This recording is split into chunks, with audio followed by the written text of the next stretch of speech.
You've been told to write every day, or to just start and figure the book out as you go, or maybe to focus first on finding your voice. You've probably tried at least two of those. It didn't hold. And somewhere in there, you quietly concluded the problem was you. My name is Jacob Ratliff. I'm a professional book coach, and I've helped dozens of coaches, experts, and founders write books that build their credibility and help them attract new clients. There are 7 pieces of writing advice that are making your book worse. And I want to be fair about this. Whoever gave you these wasn't lying to you. They were talking to somebody else. Almost all popular writing advice was built for people who want to become writers. You're not trying to become a writer. You already know something, and you're trying to get it out of your head and into a book somebody actually finishes. That's a different job. And a fair amount of the standard advice is working directly against it. Number 1, write every day. This is the most repeated piece of advice in the entire category, and it's the one I'd throw out first. Here's what actually happens. You commit to daily, you manage 9 days, then a client emergency lands on day 10, you miss it, and the thing you'd been using to hold the whole project up turns out to have been a streak. Once the streak is gone, there's nothing underneath it. Writing schedules almost never fail from lack of discipline. They fail from design. A schedule built around your ideal life collapses the first time your real life shows up, and your real life shows up every week.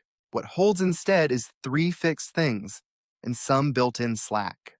A fixed time, a fixed place, a fixed session length. Then buffer days, scheduled in advance, 8 to 10 of them in a 30-day plan. Buffer days are the part people leave out, and they're the part that makes the whole thing survive.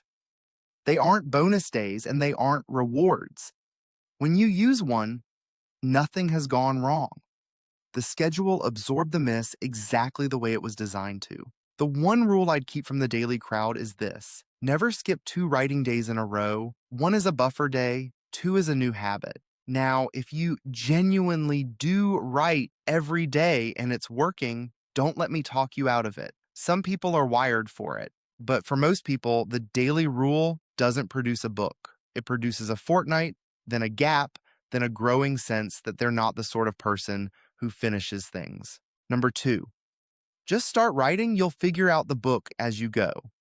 This one sounds generous. It's the most expensive piece of advice on the list.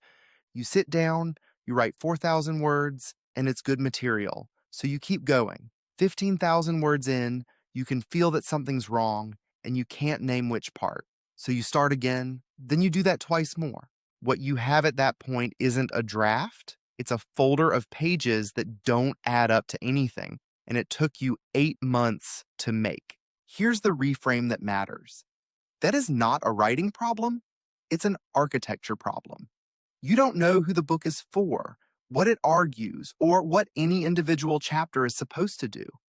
And you can't write your way out of that, because every sentence you add is another sentence pointed in an unknown direction. The good news is that architecture is fast. Deciding the reader, the promise, the argument, and the chapter map is about an hour of work. That's what the 1-hour book blueprint is, and I'll come back to it at the end. It isn't a writing task at all, which is exactly why writing more never solves it. I'm not saying you need every chapter planned in detail. 1 line each is enough. What you need is to have decided and to have written the decision down somewhere you can look at it. Skip it, and you'll spend a year confirming that you're bad at writing, when what actually happened is that nobody ever told you the book hadn't been designed. Number 3, edit as you go so you're not building on a bad draft. This is the one that feels responsible and is quietly lethal. Editing and drafting use different parts of your brain, and they cannot share a session. Drafting is generative, and it needs you slightly uncritical. Editing is evaluative, and it needs you ruthless. Every time you stop mid-chapter to fix a sentence, you switch modes, and switching back takes longer than the fix did. So the rule is forward only. Inside the body of a chapter, you never stop to reread. If you're not sure of a fact, flag it and keep going. If you're stuck on a paragraph, note it and skip it. And the bigger version of the same rule, do not open a finished chapter until the entire draft exists. not to polish it, not to check something. When something occurs to you about chapter 2 while you're writing chapter 6, it goes in a separate revision notes document, and you carry on. You can fill in gaps in revision. You cannot revise what doesn't exist. There's one exception worth naming. If you realize the chapter you're currently writing has the wrong job, stop. That's not editing. That's a direction problem, and it doesn't get better by being ignored. Ignore all of this, and you end up with a beautifully polished chapter 3 and chapters 4 through 10 that were never written, which is the most common shape of an abandoned book I see. Number 4, push through the block. Here's the one I'd most want you to take away, because pushing through works for exactly one of 3 situations, and people apply it to all 3. There isn't one kind of stall. There are 3, they have different causes, and they need different moves. The first is the blank page. You know what the chapter is meant to say, and you can't get the first sentence out. That's perfectionism, which is mostly fear with better branding. This is the one where pushing through is correct. The second is the middle muddle. You're writing, words are appearing, and it's going nowhere. That is not a discipline problem. It's a direction problem. You're not stuck, you're lost. Pushing harder just produces more pages pointed the wrong way. The third is the lost day. You missed a session, then 2, and now there's a weight attached to sitting down. That's a schedule problem. And pushing through usually means trying to write double to catch up, which fails and adds guilt to the pile. Here's the diagnostic, and it takes about 5 seconds. Ask yourself, do I know what this chapter is supposed to say, or am I not sure? If you can't state the chapter's job in one sentence, you're in the middle muddle, and no amount of pushing will touch it. The fix for that one is the job check. Stop writing and go back to what the chapter was supposed to do. Anything you've written that doesn't serve it goes to a parking lot, not the bin.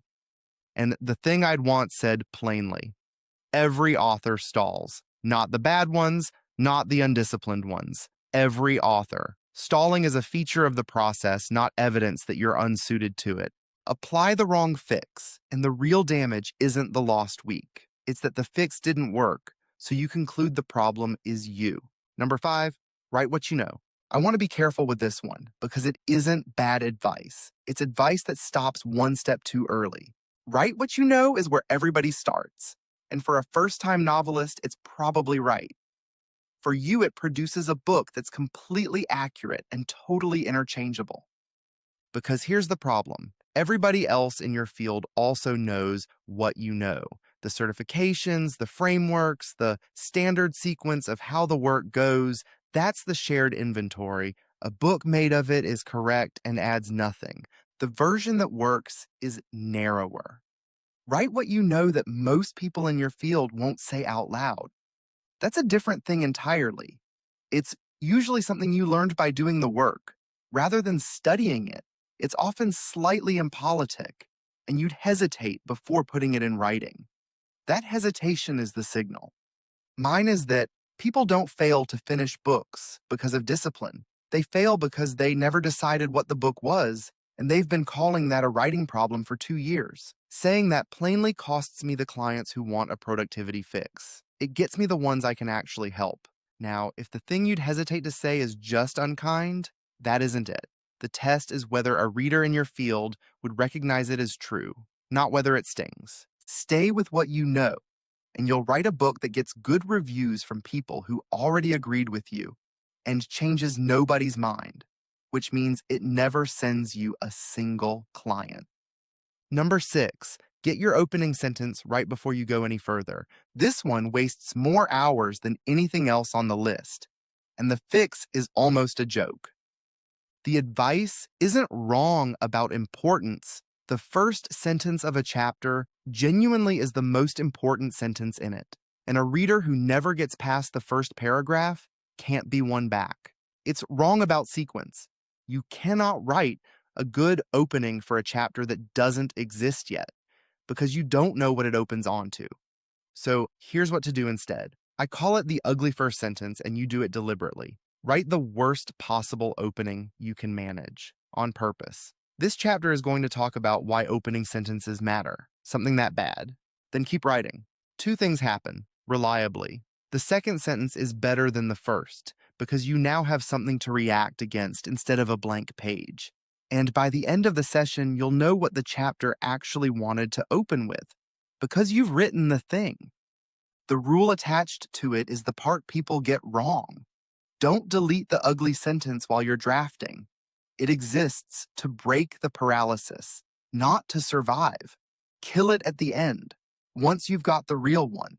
The exception is your first chapter. That one earns real time, and I'd give it a whole session in revision. Follow the advice as given, and you'll spend 3 sessions on a paragraph, and you'll rewrite it anyway once the chapter exists. Number 7, find your voice. I've saved this one because it's the most quoted, the least useful as stated, and the one where the actual insight is the opposite of what people expect. You are not missing a voice. You have one. You use it every day with clients, on calls, when somebody asks you a question at a dinner and you explain the thing you've explained 100 times. Most authors don't lose their voice. They edit it out of existence. Here's how it happens, and it happens to almost everyone. The first draft sounds like you, direct, specific, a bit opinionated. Then you revise it to sound more professional. The hedges go in. It could be argued that, in many cases, the passive voice appears. The jargon comes back because it sounds credible. And what's left is technically correct and completely forgettable. So the work isn't finding anything. It's not smoothing away the thing that was already there. 2 tools, and both are quick. The first one I call the explanation test. If you're stuck on how to say something, explain it out loud to a smart friend who isn't in your field, record it, and transcribe that. The transcript will be messier than what you'd have written, and it will be more direct, more specific, and more human. Edit it for clarity, and you're done. And run the read aloud test on every page before you call it finished. Reading silently, your brain autocorrects and hears what you meant. Read aloud, and the hedges slow you down, and the sentences you'd never actually say announce themselves. Anything you stumble over gets rewritten until you wouldn't. I'm not telling you to publish your first draft. Revision is real work. Just be clear about what you're revising for, because clarity and personality are not the same axis, and most people sand off the second one, chasing the first. Get this wrong, and you produce the specific kind of book that gets described as thorough. Nobody finishes thorough. So, write every day. Just start writing. Edit as you go. Push through the block. Write what you know. Perfect your opening sentence. Find your voice. Every one of those is aimed at somebody trying to become a writer. You're not. You're trying to take 20 years of expertise and turn it into a book that somebody reads to the end and then does something about. And if you look at the 7, the same thing sits underneath most of them. Write every day, just start, push through, edit as you go. They're all telling you to solve the problem by writing more. The problems that actually stop books aren't writing problems. They're decisions that never got made. Who it's for, what it argues, what each chapter is supposed to do. That's the 1-hour book blueprint, and it's the link below. It's the reader, the promise, the premise, and the chapter map. On one page, built to be finished in an afternoon, and it's just $27. Make those decisions, and most of this advice stops mattering, because you'll no longer be writing your way towards something you haven't chosen.